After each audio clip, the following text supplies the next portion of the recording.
Welcome viewers, Dr. J.W. Ayub. Mahreen Faruqi offended those who revere Queen Elizabeth II. When representation became disconnected. Have you ever wondered whether a senator can become so committed to making a political point that she loses sight of the people listening? A senator does not speak into a vacuum. Every public statement carries the authority of elected office. Every sentence has the potential to strengthen or fracture the relationship between Parliament and the people in which it serves. Following the death of Queen Elizabeth II, millions of Australians and those across the Commonwealth were not debating colonial history. They were expressing gratitude to a woman who, for 7 decades, had stood as Australia's constitutional sovereign. And our mourning was deeply personal.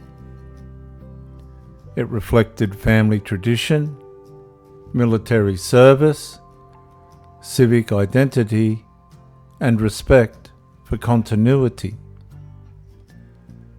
Against that backdrop, Senator Mehreen Faruqi chose not merely to abstain from mourning, which was her choice. She chose to offend those who revere Queen Elizabeth II, not just privately, but in front of the entirety of Australia and the Commonwealth, in which Queen Elizabeth II honourably served.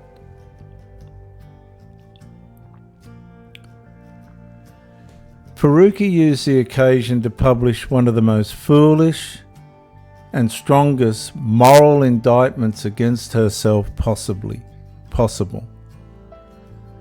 describing the Honourable Queen Elizabeth II as a person who ran, created, encouraged a formal racial empire, which is so far from the truth.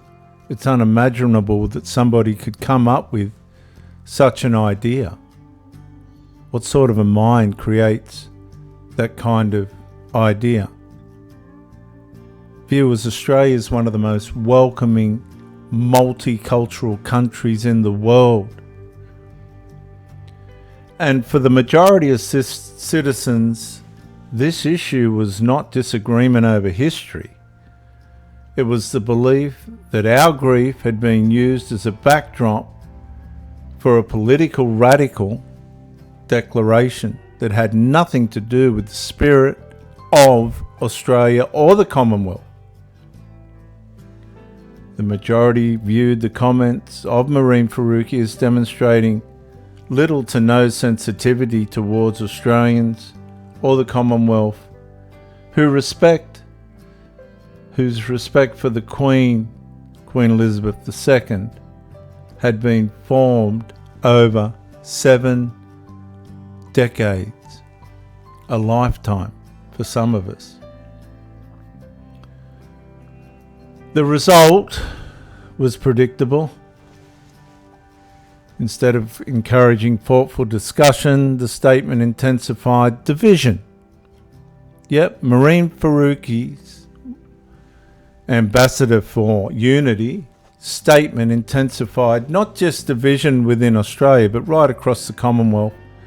The Commonwealth was infuriated with her foolish and morally bankrupt statement toward Queen Elizabeth during a moment that the majority believe should have remained focused on the remembrance of our deceased Queen. This just goes to show how far out of touch Faruqi is with the spirit of Australia. Public office demands more than the exercise of legal rights. It also requires discernment and accurate moral judgment.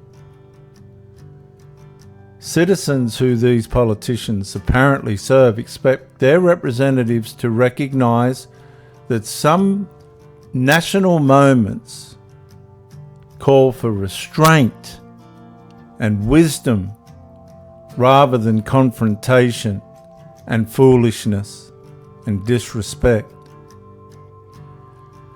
The majority of Australians therefore concluded that the statement of Mahreen Faruqi reflected not just poor judgment, but complete self-unawareness and misalignment with the spirit of Australia, not because it challenged history, but because it appeared indifferent to the emotional significance that Queen Elizabeth II held for millions across not only Australia, but the entirety of the Commonwealth in which Faruqi had been accepted.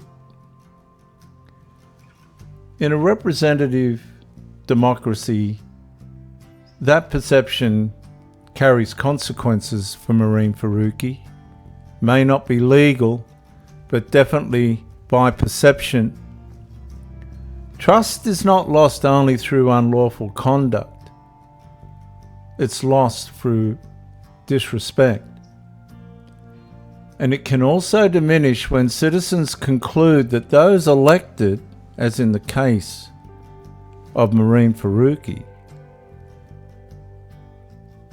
those elected to represent them no longer understand or no longer value their most deeply held and sacred sentiments. And that's how the spirit of Australia works. Mehreen Faruqi's morally bankrupt statement about Queen Elizabeth II may be a statement that she will never recover from in the eyes of those who know the spirit not only of Australia, but of the Commonwealth itself.